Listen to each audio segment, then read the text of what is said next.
suppose we had, let me just label this one out real quick. A, B, C, and it gave us little a was 12, B was 70, and C was 15.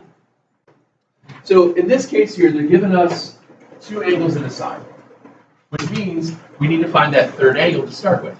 So in order to find that third angle, well, we just have to subtract the other two from 180. When you do that, I think you get 95, if I'm not mistaken. Okay. So we have angle A then at 95. Now you can use log signs. You have to do that first before you get into anything. So you've got your angle and your side opposite. So we use that as our pivot, if you will. I can say that the sine of 95 is to 12, as the sine of 70 is to little b. Okay.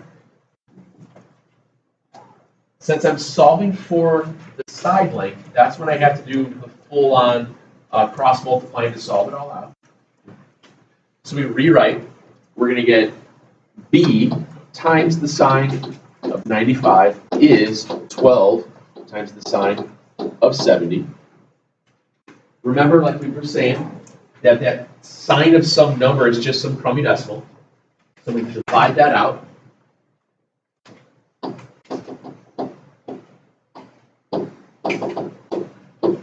And that'll give me my little b. So we type stuff in then in the computer calculator. We have 12 sine 70, so let's see here. 12 sine 70 over sine of 95. 11.32. So we've got 11.32 for side B. And then we do the exact same thing to find the little side C. So we have another setup of sine of 95 is to its side opposite, as the sine of 15 is to its side opposite. Bless you.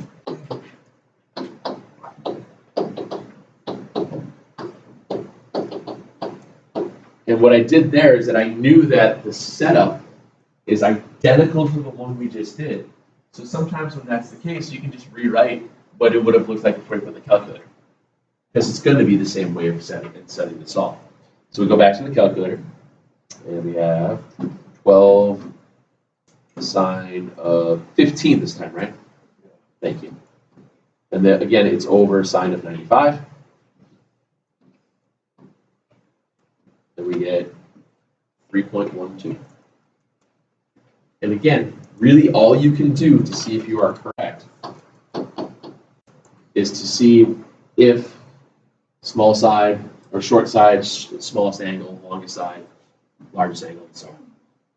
And in our case here with this one, that in fact does work. So we should have done okay-ish there. Okay. Now, what's different between this problem versus number 2 is that in number 2, you have to find an angle first. I think that finding sides are quicker. There's less buttons to press. Okay. It's less, you run less of a risk of screwing something up by pressing the wrong buttons. I know yesterday when I was working with 7, 8, I think it was either 7, 8, or 9, 10, that I was typing stuff in the calculator and I kept getting a domain error. And the reason I was getting domain errors is because I pressed the wrong button and I didn't even catch it right off the fact. It took me a while to go back to look at what I had written down. So it's super easy when you're working with angles to get that domain error. And you might have seen that when you're doing your stuff. Did you guys ever get a domain error? The reason that was happening is because when you're searching, when you're doing this of some junk, when you're trying to figure out what angle has a sine of something, this something has to be less than or equal to 1. Otherwise, it won't work. Okay. So the reason that is, and I keep going back to this. When you have a circle, it's close-ish. When you have a circle, does the radius ever change? No. Radius of a circle never changes. Okay. So as you go around a circle, if I say that my radius here is 1, if I move to the right, my ordered pair would be 1, 0. If I go up, it'd be 0, 1. If I go left, it'd be -1, 0, then 0, -1. Are we okay with that? Just looking at a circle in the ordered pairs there. As your angles go through, no matter what the angles are, it doesn't matter whether it's one of those special angles or non-special angles. Every angle as it goes through there has some length, but as it hits the circle, it still always has a radius equal to 1. So no matter what, the sine value of an angle can never be larger than 1. It can never be smaller than -1. Okay? Those are the ranges we call range value for sine. Same thing with cosine. Cosine can never be greater than 1. Cosine can never be smaller than -1, and so on. Okay? Tangent, on the other hand, is a whole bunch of different reasons. Tangent can be greater than 1, because we've seen that. Remember how we've been able to figure out what angle has a tangent value of 17/5, and it gives you an answer, because it can. Because tangent is different. If you take this circle and you plotted it, instead of going around, you plotted it horizontally. This is 1, this is -1. It does this. You ever see that curve before? Sine quotes and whatnot? Sound waves? It's a sine curve. The opposite of a sine curve would be a cosine curve. Sorry, this is badly drawn. A cosine curve. All right. Cosines are different than sines. But then a tangent curve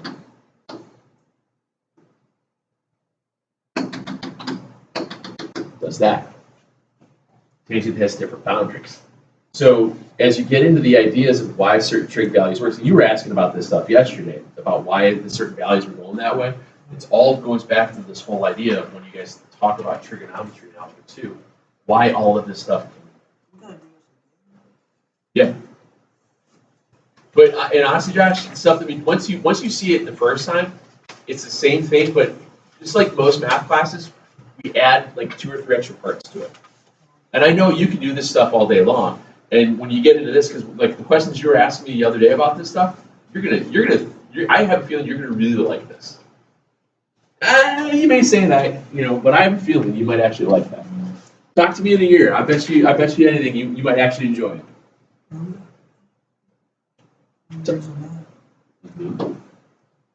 In 2, same idea. You always want to label, start by drawing. Little a is 12, little b is 5, and angle A is 110. And like we've done all of these problems, first thing you always want to check is see, do you have an angle on a side opposite? We do. So what I like to do, as you guys are aware, I like to circle what we have as far as our known information is, if you will. This problem is forcing you to find what first? B. It's forcing me to find angle B. Right? The reason that it's forcing me to find angle B is because I have the side opposite B, but I don't have the angle. So I write it out. I know sine of 110 is 212, as the sine of angle B is 5. When we talked about finding angles, we said that we didn't have to do the full cross multiply, because if I move that 12 up by the sine of B, I'd have to bring it back by division anyway. So we found that it's kind of pointless to do it that way.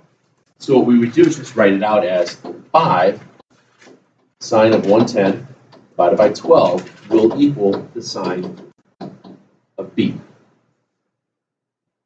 At that spot is when you would go right to calculator. You go to your calculator, use your fraction bar.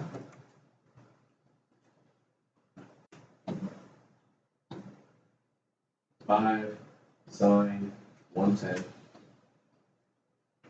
over 12. That decimal equaled the sine of an angle. To figure out what the angle was, what do we have to press now? Yeah, the inverse, the second sine. Yep, very good. Second sine of that answer. And I get angle B at 2305. Angle B is at 2305.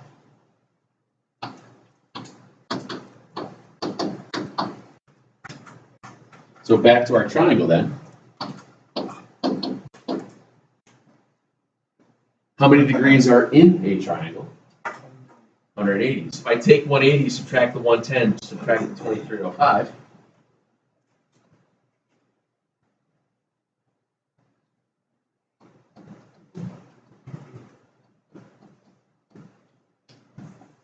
That gives me angle C. Once you get angle C, 4695, then you can find little c by just doing law of sines one more time. And when you find them, when you're finding the side length, it's a little bit quicker. So you write it out again. Sine 110 to 12 sine 4695, oops, is 2 little c. Multiply 12 divided by sine. I get little c.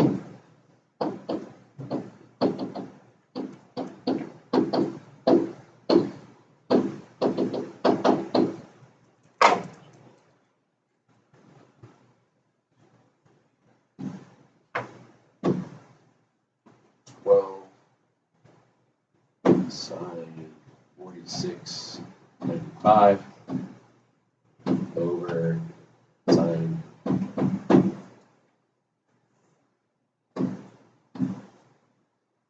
9.33. What is your answer?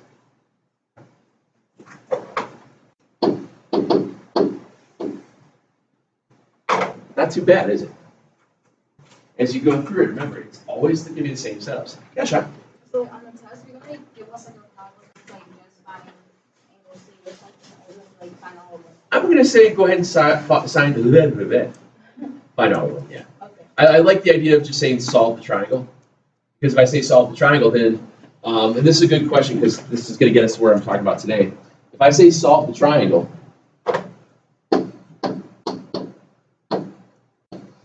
if you have one that looks like this,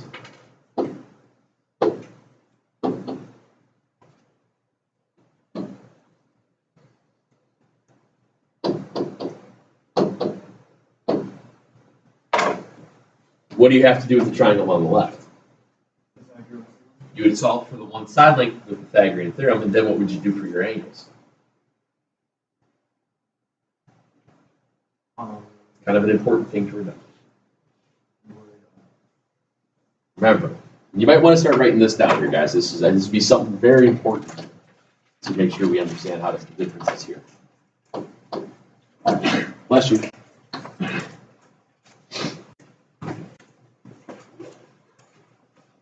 When we did this whole idea of solve the triangle, we did that with right triangles not too long ago. We did that stuff like that not too long ago.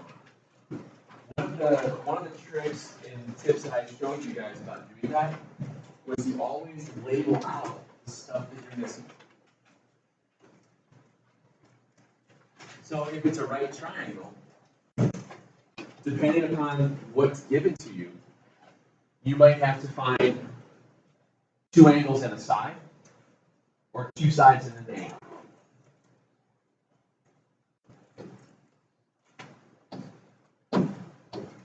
Do this separately. In this triangle on the left, what is it forcing you to find? What 3 parts do you have to find? 2 angles on the side, right? So I have to find angle A, I have to find angle C, and then I have to find side AC. Remember doing this? You would just write down what you're looking for. Since that triangle on the left is a right triangle, that's a really easy one to work with. In order to find the missing side length, what do you use? And Quinn, I think you already mentioned it. Pythagorean theorem. Since it's a right triangle, I can use Pythagorean theorem to find the missing part. The missing part on that one is it a leg or a hypotenuse? It's a hypotenuse, good. So I know that I can do 5 squared plus 12 squared equals AC squared, whatever that is. Press a bunch of buttons in your calculator and you'll get Correct, but what's the square root of 169? What you got there? If it was only so light that you could pick it up and press a button. I know it's a lot of work. All right, so you get that first part. Yes, sir. Right. So when we get to that part, then you get that first piece. And like we've done in the past, do I ever, especially with right triangles, do I ever reuse the parts that I find? No, don't. Because what happens, Josh, if you said that AC was 169? Would you be correct in using that as a hypotenuse to find the two angles? Yes. I'm going to go ahead and say no. But that's the idea. Because if you happen to make a mistake on one part, then you'll definitely make a mistake on the rest if you reuse them.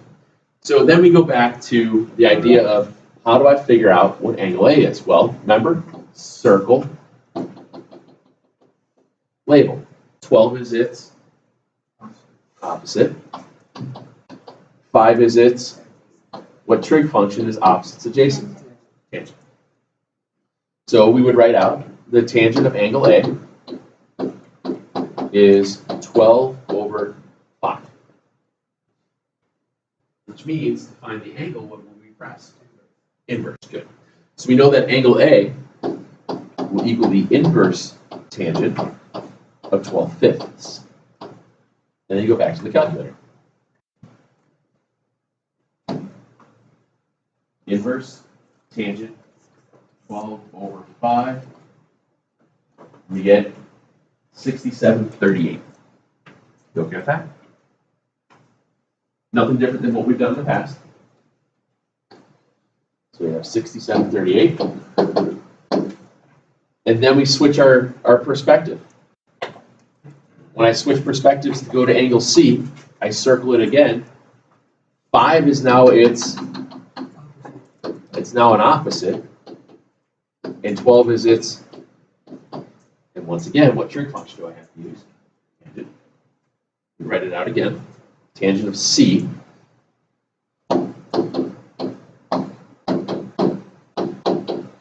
Which means C will be the inverse of that. If we do this correctly,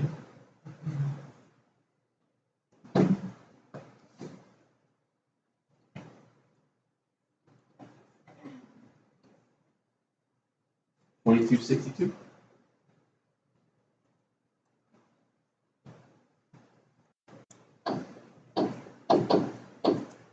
And there's our missing angle.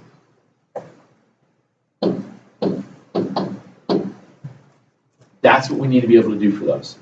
It's nothing that you haven't done. You guys actually did really well when we did this stuff. Okay. It's just a matter that we haven't seen that problem in a couple of days. We've done a lot.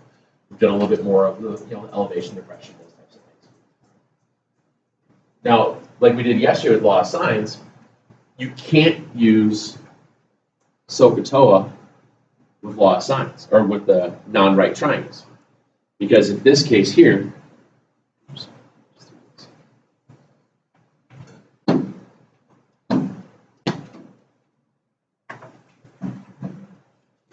in this problem here, is that a right triangle?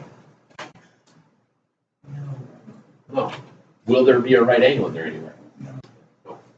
So that's a dead giveaway that you can't use SOHCAHTOA and you have to use law of sines. That's how you're going to be able to distinguish between the two types of problems. Does that make sense? When you did angles of elevation and angles of depression, I know that there was a lot of confusion about angles of depression again. Remember, angle of depression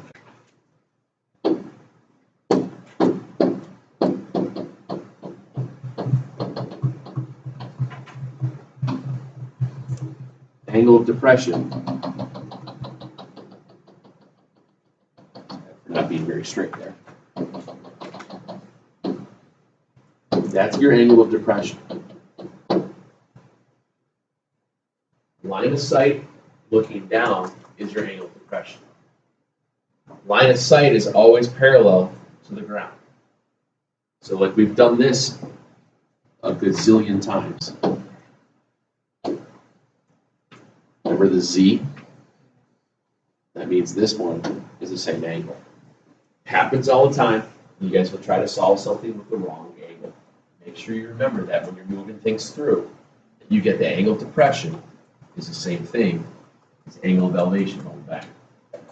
It's a very, very, very simple thing that tends to get overlooked. Okay. You guys do that a lot, so stop doing that.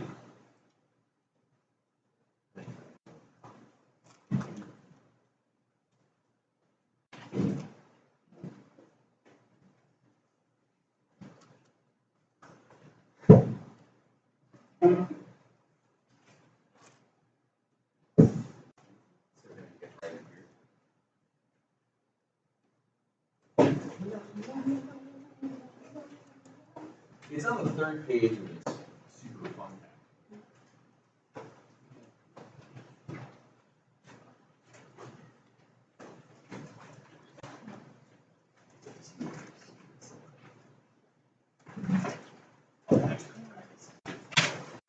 on the third page of this, I've got a couple of extra elevation problems that I'm sorry.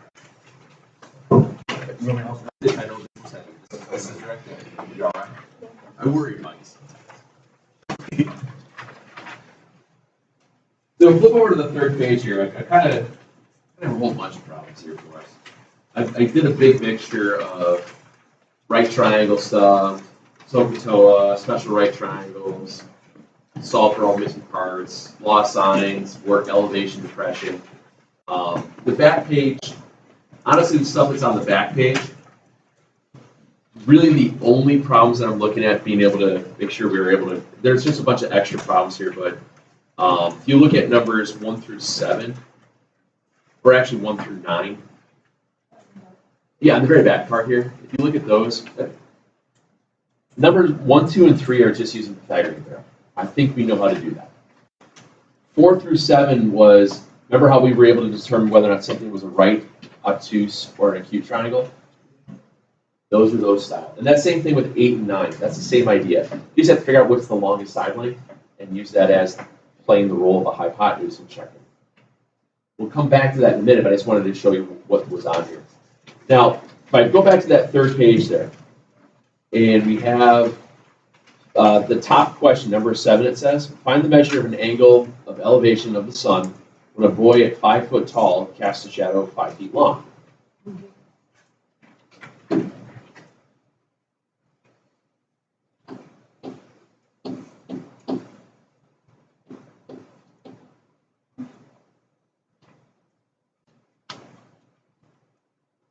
This person, hey, hi, how are you? He happens to be 5 feet tall, and he has a shadow that is 5 feet long, and the sun is up here.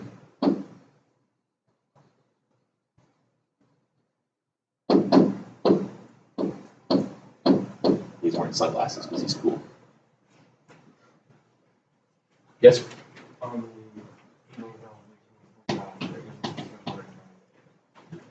Very good. And that's the trick. If you catch it, great. If you don't, can you still use trig? Absolutely. Absolutely.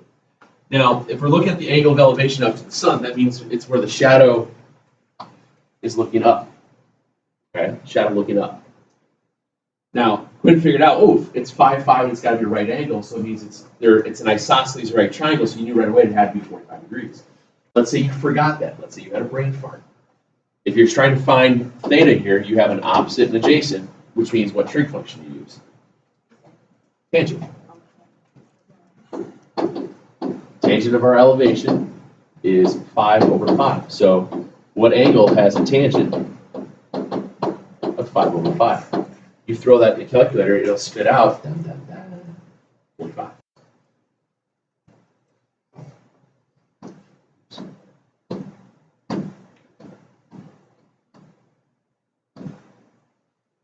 It works. It works. And this is where you were at the other day again. When you have something in terms of trig, if this was 45 degrees, remember how we said that our y value was the opposite? our x value was the adjacent. Remember that? You know, we did.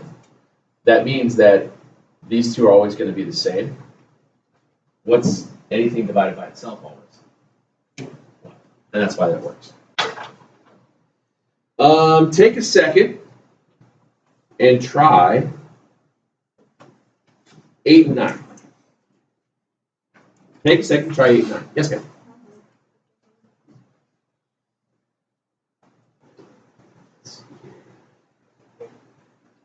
Find the measure of elevation of the sun when a vertical post 15 feet tall casts a shadow that's 20. I will. I want to make sure you get all this stuff first.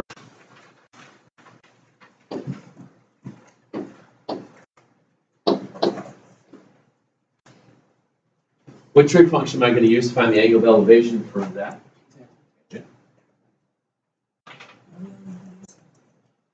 Not always. A lot of them we do. A lot of them we do, but not always, because I think in the next problem we're not.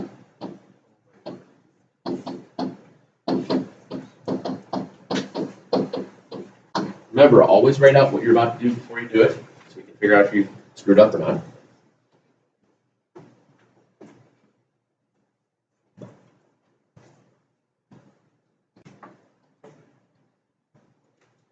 $36.87, excuse me. You okay with that one? Did you have a question, Josh? And then 9 says a plane, after takeoff, plane flies in a straight line for a distance of 4,000 feet in order to gain an altitude of 800 feet. Find the angle of elevation from the ground to the plane. Now, when tanks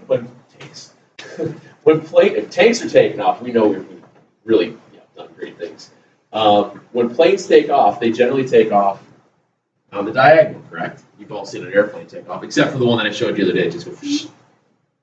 So as you go through and you think about your airplane taking off, airplane takes off to reach an altitude of 800 feet. So the length that it takes to get up to 800 feet took 4,000 feet to take off up to that spot. It reached an altitude of 800 feet, and whenever you're measuring altitude, you're measuring it perpendicularly to the ground. Now, it asks to find the angle of elevation from the ground to the airplane, which means you are here at the ground looking up to the plane. Now, what trig function do you use? Sine, very good. This one's going to be sine because you have the opposite, which is the 800, and your hypotenuse is 4,000. So we have the sine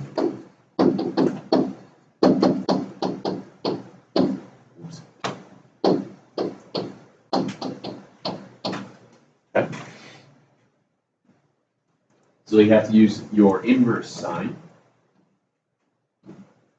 of 800 over 4,000. And it took off at an angle of 11.54 degrees. Always round to 2 decimal places.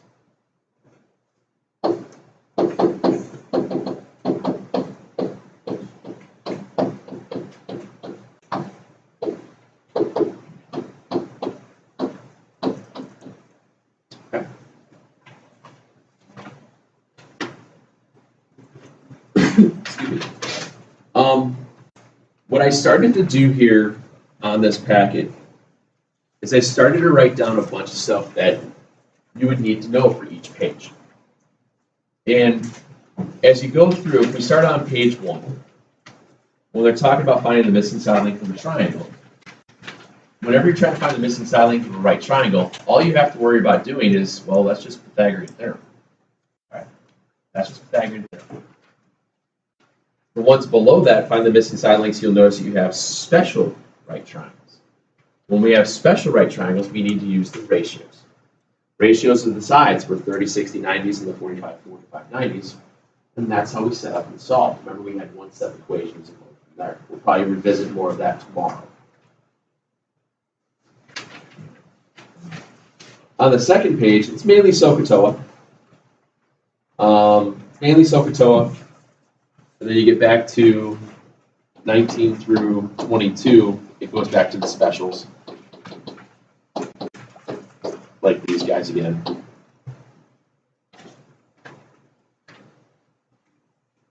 The third page, oh, I'm sorry, 7-8 at the bottom.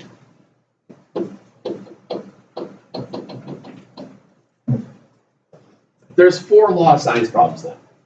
Instead of having 6 of them, 3 types of each version, let's cut it in half. We've cut it down to a third. You have to do law of science stuff, you need to do on a separate sheet of paper. You don't have room to do any of it. Most of the stuff you need to do a separate sheet of paper for, because they have room to work. With those law of science problems, you have 2 problems where you're given 1 angle and 2 sides. And then you have 2 problems that you're given 2 angles and 1 side. So you're going to have both scenarios to set up, because you could have different scenarios as far as what I asked you to do on Friday. And then the last page, the first 3 again are Pythagorean theorem, but those middle 4, 4 through 7, that's when you were trying to decide what type of triangle is it, acute, obtuse, or right. And that's when you had to figure out which of the 3 side lengths was the longest. We just haven't had that. That was one of the first days of this chapter, so we haven't seen that in a long time. There aren't very many problems like that. That's why I use this one. Don't worry about 8 and 9 on there. And then honestly, 10 through 17 on the bottom there, they're very similar to the first couple of pages. Just SOHCAHTOA and special right triangles. They're just extra practice things. And I can make an answer key for this stuff, and we can start checking all this stuff out tomorrow. I am asking that you guys get, since this is fresh, I want all of page 3 done for tomorrow. Those last 2 elevation problems and those 4 law signs. Then I want you to start working on page 1. And that'll get us Pythagorean theorem and specials. I know that you guys shouldn't have too much of an issue doing SOHCAHTOA stuff, finding all missing sides and angles, because that's from the most bulk of things of what we've done. You guys kind of fly right through that. All of 3, page 3 and page 1. Okay. And then we'll continue on the SOHCAHTOA stuff, and I'll walk you through how we do the specials with the 2 triangles together in class, and then we'll look at the last bit on page 4 tomorrow. You got some time to get working on it now, so grab a second sheet of paper and start doing your law of science stuff. Good times. Yes, sir. All right. If you have not written down those little extra hints and tips and tricks, I would make sure you write that down as well, because I don't know, it might be helpful. Hard for me to try and help anybody. Yes, sir. Help yourself.